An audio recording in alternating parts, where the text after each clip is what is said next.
Shalom, beloved. This is your brother and your friend Eric Mungai.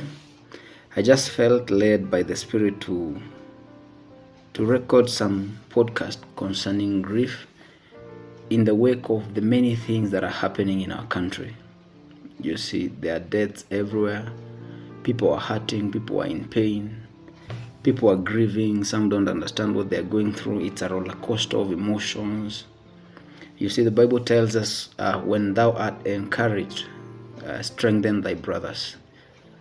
This is somewhere I've been. I've undergone this. I could call it a season. I've undergone this season when I lost my mom to cancer, when I lost my 3-day-old baby, because they said she didn't get enough oxygen into her brain. So I somehow have a clue of what goes on into the mind of a person. It's a very painful time. It's a very painful place to be. But I believe and I hope that whatever we're going to deal with, it's psychologically proven, it's scientifically proven, and it's biblically proven as well. So I want to believe that the few moments that we deal with grief, the few segments, that it will be a blessing to you. So maybe probably we start by defining what grief is.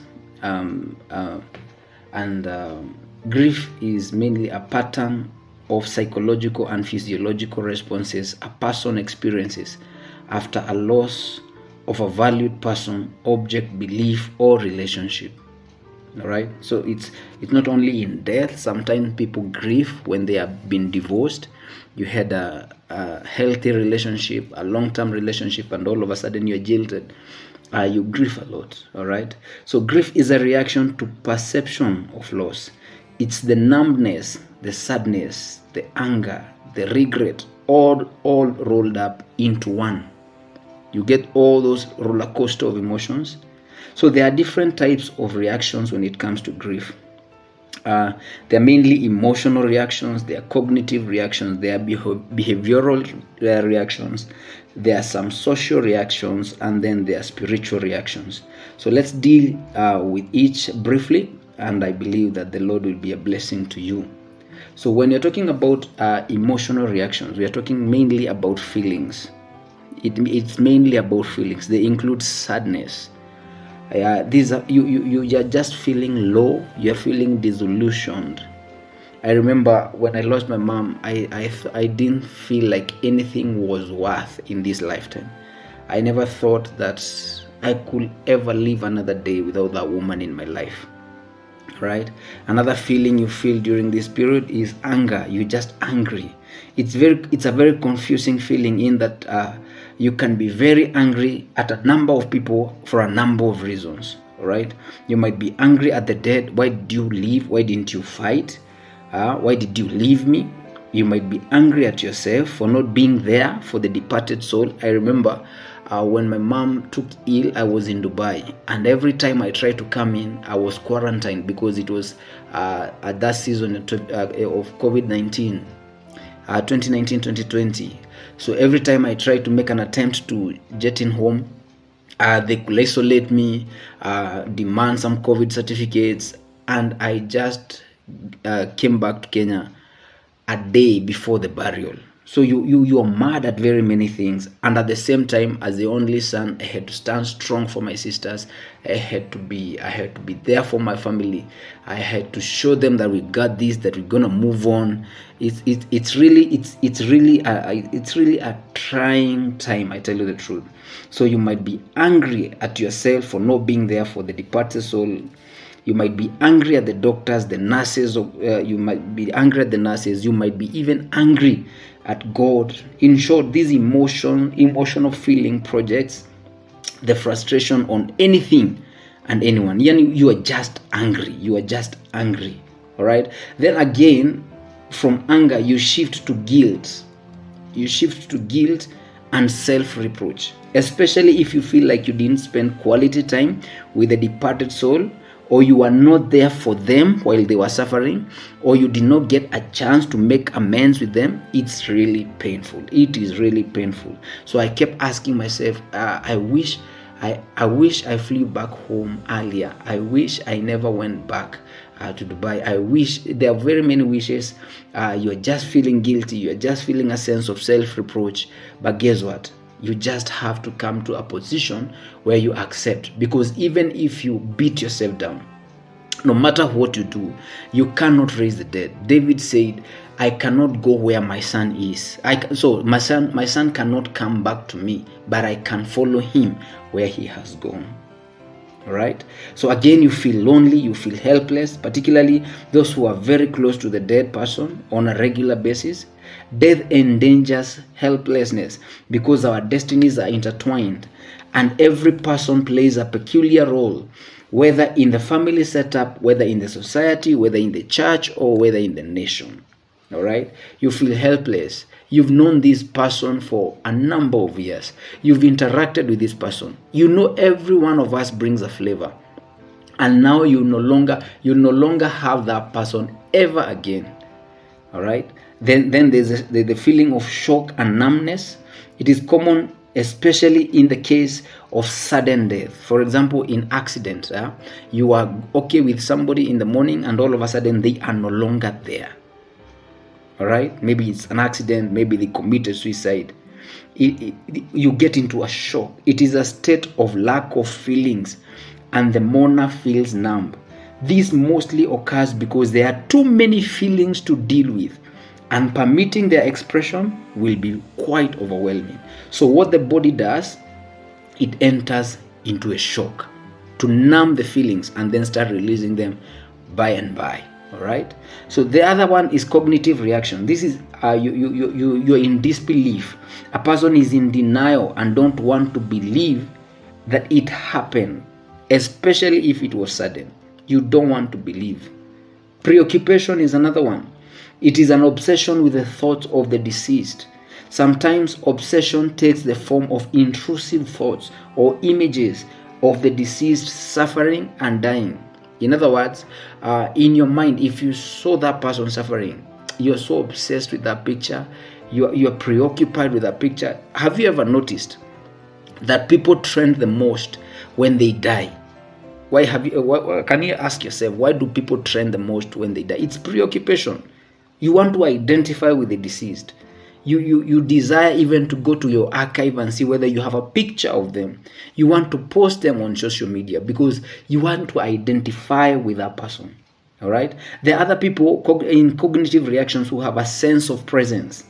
The grieving person may think and feel as though the deceased person is somehow still in the current space or time.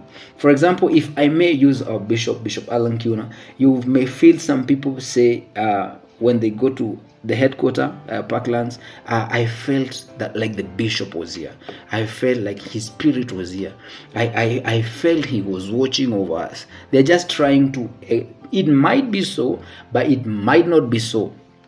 All right. There was a time the spirit of Samuel was awakened in the Bible. But majority of the times, these things are in our minds. They don't really happen, but you allow them because it's a process of mourning. It's a process of mourning. Maybe when you feel that and you feel it again, then you are healing by and by. You are healing. You're not running mad. You are healing by and by. The most dangerous thing in the grieving process, in my opinion, is staying in one stage or in one state for a long time. All right? Prolonging grief is quite dangerous. Right? Because you can easily enter into a depression mode, and that is where the devil will swift you like wheat. All right? So whatever state, please feel it, have the pain. If you need to cry, cry. If you need to scream, scream. But don't stay in a particular state in an outstretched time frame. All right? Some people have hallucinations. They can be both auditory or visual. Although disconcerting to some people, others find it very useful and very helpful. All right. Then there are behavioral reactions. Sleep disturbance, you don't sleep. Lack of appetite and disturbance. Dreams, you're dreaming with the deceased. The deceased is coming to you, speaking to you, and you're happy. Again, I repeat, it's a very dangerous state. It's a very dangerous state, especially when you start entertaining the dead from the other realm. You have to understand that demons are illegal on earth, and if they can find a body or an expression, they can really manipulate another human being on earth. Have you ever wondered why God desired to bury the body of Moses and the devil was fighting for that body? It is because the devil could have used the body of Moses and come back in a reincarnated state and deceive the Israelites. And because they loved Moses, they could have just listened to him. So listen to me, child of God. You might dream. Again, I beg to use our bishop. Having the bishop speak to you, or directing you, or guiding you. Let me help you. Abraham was requested by I think it was Lazarus to go and talk to Lazarus' brothers concerning salvation. What was Abraham's reaction? If they will not listen to the prophets, they won't listen to me.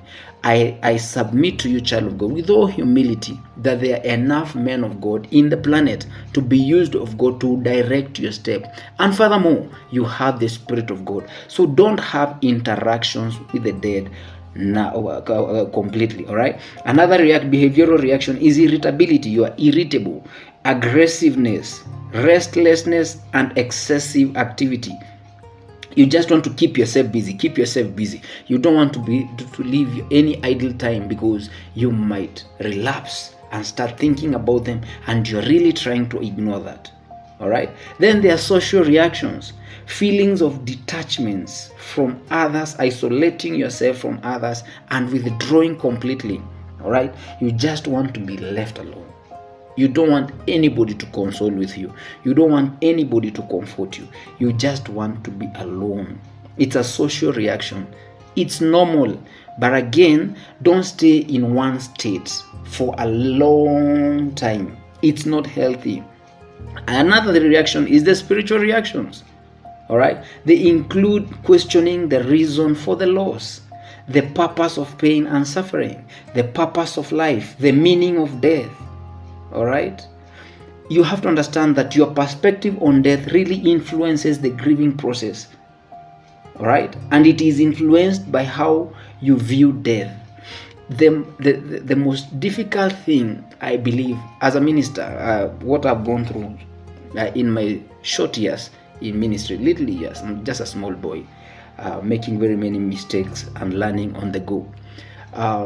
The most common mistake, the most painful moment in my ministration is when I'm going to minister to people who have lost a loved one. Oh, it's painful. How do you explain to them that God is alive? How do you tell them that God heals? How do you tell them that God is faithful? And sometimes the deceased have left little young ones, right? And then you can see through their eyes that they're just questioning you. Is that they are not audible enough to interact with you and to tell you, please, young man, shut up and leave. All right? It's a space where you question the availability or the power of God, or his modus operandi, or is God really there? For example, I remember my mom used to quote the scripture. She used to speak in tongues, and she still died speaking in tongues. She still died with the scriptures. So it's a state where you will question a lot of things. But the most important thing is that always remember, as a child of God, we have one closer than a brother. All right? Please take note of this. If the grieving process is not dealt with in a balanced way, it can cause prolonged and serious symptoms, including but not limited to depression, anxiety, suicidal thoughts and actions, physical illness, post-traumatic stress disorder, unasikia wanazita PTSD, all right, traumatic grief. So you have to understand that yes, this is you might be going through a mourning period, or if you have not gone through a mourning period, you might have gone through a mourning period. All right, or if you have never gone through a mourning period, you will go into a mourning period, because that's life. All right, but understand that you need to deal with those stages and states with finality. All right, you are there asking, Eric, how do I deal with this situation? First of all, choose a safe person, a confidant to share your feelings with. Don't bottle the feelings. Don't bottle them up. You might implode. All right, again, rely rely heavily, as a child of God, rely heavily on your relationship with your ever-present helper, who is the Spirit of the living God. Cry frequently when you need to. Jesus wept. Cry frequently when you need to. All right? And trust in the Lord's transforming works. Because I tell you the truth, he says that he is closer to the brokenhearted. This, I'm sure, it might not be as painful as it used to be, but by the help of the Holy Spirit, I have really gotten over the painful moments and the painful emotions I was feeling concerning my mom, concerning my daughter. But by relying on him, there's a way he does that which he only can. All right. So I pray for you, child of God, that you may get through this season successfully. I pray for you. May shalom be your portion. God bless you.